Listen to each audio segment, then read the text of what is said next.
વર્ષોથી રાજકીય પક્ષો ગરીબોના ઉત્થાનની વાતો કરે છે, પરંતુ ગરીબો જ પોતાના પ્રતિનિધિઓને ચૂંટવા અધિકૃત નથી. અમદાવાદ સાબરમતી રિવરફ્રન્ટના વિસ્થાપિતો આ વખતે ફરી મતદાન કરવાથી વંચિત રહી જશે.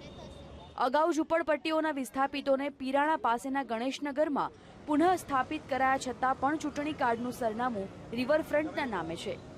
બે વર્ષ વીત્યા છતાં કાર્ડમાં સરનામું નથી બદલી શકતા કે નથી જૂના સરનામે મત આપી શકતા. લોકસભાની જ્યારે ચૂંટણી આવી રહી છે ત્યારે સાબરમતી રિવરફ્રન્ટના વિસ્થાપિતો પૈકી અંદાજે 1000 પરિવાર એટલે કે 2000 વ્યક્તિઓ મતદાનથી અત્યારે વંચિત રહેશે. આપણે અત્યારે ઉપસ્થિત છીએ લાલ દરવાજા ખાતે કે જ્યાં તેઓનો ધંધો છે, જેઓ ગણેશપુરા રહે છે. તેમની સાથે વાતચીત દરમિયાન આપણે જાણીશું કે શું અત્યારની પરિસ્થિતિ છે તેમના મતદાનને લઈને. તમારે અત્યારે ક્યાં રહેવાનું અને અત્યારે મતદાનની તમારી શું પરિસ્થિતિ છે?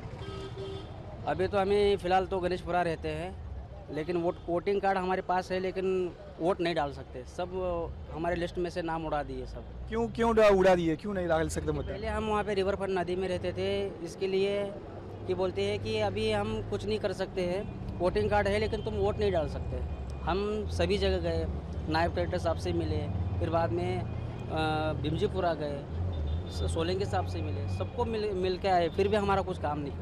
અત્યારે તમે ક્યાં રહો છો? તમારી પાસે મતદાન કાર્ડ છે કે કેમ? તમે પહેલા મતદાન કર્યું છે કે કેમ? અત્યારે શું પરિસ્થિતિ છે?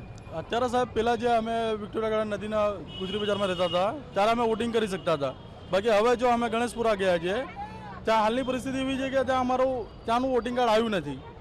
ને જે પહેલાંનું વોટિંગ કાર્ડ છે અહીંયા વોટિંગ કરવા આવીએ તો અહીંયા અમારા યાદીમાં નામ જ નથી બોલાવતું, કેમ કે એ કેન્સલ કરી નાખ્યું છે. એ જ છે.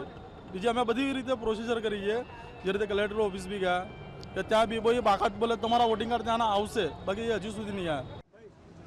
મતદાન માટે ચૂંટણી કાર્ડને મજબૂત પુરાવો માનવામાં આવે છે, ત્યારે છેલ્લા 1 વર્ષથી અરજીઓ કરવા છતાં ના ચૂંટણી કાર્ડ મળ્યા છે, ના કોઈ વિકલ્પ. આ મામલે કેટલીક સામાજિક સંસ્થાઓએ પણ પ્રયત્નો કર્યા હતા, પરંતુ સ્થિતિ જેસે થે છે, જેથી આ ઝૂંપડપટ્ટી વાસીઓ ગત વિધાનસભામાં મતદાન નહોતા કરી શક્યા અને આ વખતે લોકસભામાં મતદાનથી વંચિત રહેશે.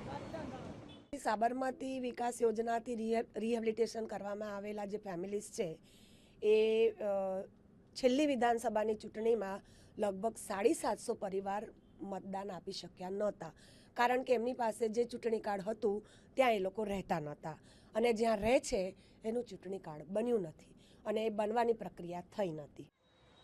રાજકીય પક્ષોના એજન્ડામાં રહેલા ગરીબો પરંતુ હકીકતમાં દૂર ધકેલાઈ ગયા છે.